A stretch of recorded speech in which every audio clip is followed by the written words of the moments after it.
জাতটা একটা মার্কেট তৈরি হবে, তাই না? আপনি একা তাহলে কিন্তু ফলন আরো বাড়বে। আমি ওই কৃষক ভাইয়ের কথায় আসি, যিনি বললো একটা জাত, এটা হইলো আমাদের ধান গবেষণা থেকে উদ্ভাবিত আমন মৌসুমের জাত, যেটা বৃষ্টি মৌসুমে লাগে, সেটা হলো আমন মৌসুমের জাত। আমরা কিন্তু এখন যেটা চলতেছে এটা হলো বড় মৌসুম। আমরা কিন্তু এই মৌসুমে এটা চাষ করার জন্য আমরা কিন্তু অনুমতি দেই, ঠিক আছে? এখন উনি নিজ দায়িত্বে করছে, ঠিক আছে? এবং দেখছেন মৌসুমের জাতটা ওই মৌসুমে লাগাইতে হবে, তাহলে আপনি ভালো ফলন পাবেন। আমরা কিন্তু এটা এমনি বলি না। এই যে 100 ধান বিধান 104, এটা কিন্তু এক দুই বছরে কিন্তু এটা উদ্ভাবন করা হয়নি। একটা জাত আসতে কিন্তু আপনার অনেক সময় লাগে, 10 থেকে 12 বছর 14 বছর সময় লাগে।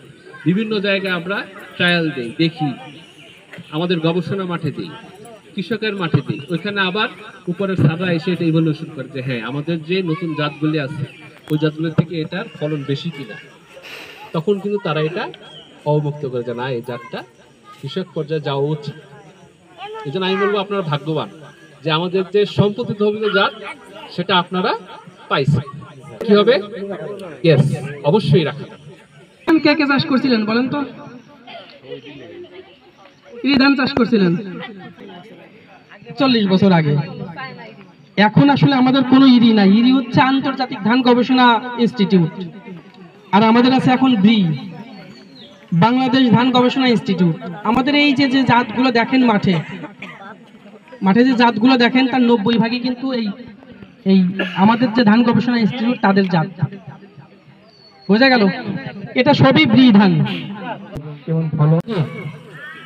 এই পর্যায়ে আমাদের গুরুত্বপূর্ণ বক্তব্য প্রদান করবেন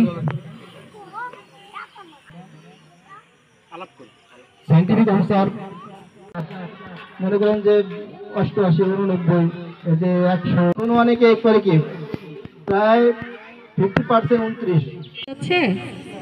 শেষ পর্যন্ত শোনা যায় কথা?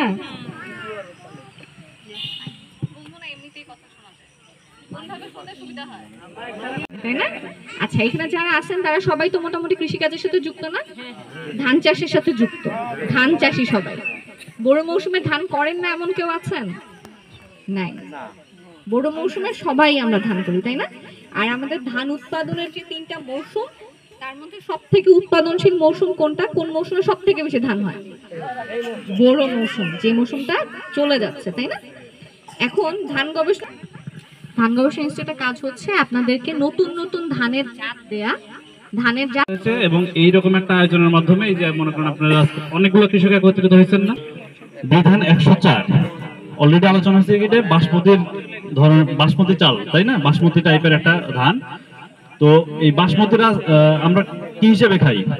ভাত খাই নাকি কি খাই? এটার অবশ্যই আপনি চিকন চাল হাইব্রিড ধান আপনি যে দামে বিক্রি করেন 28-এর মার্কেট আসবে।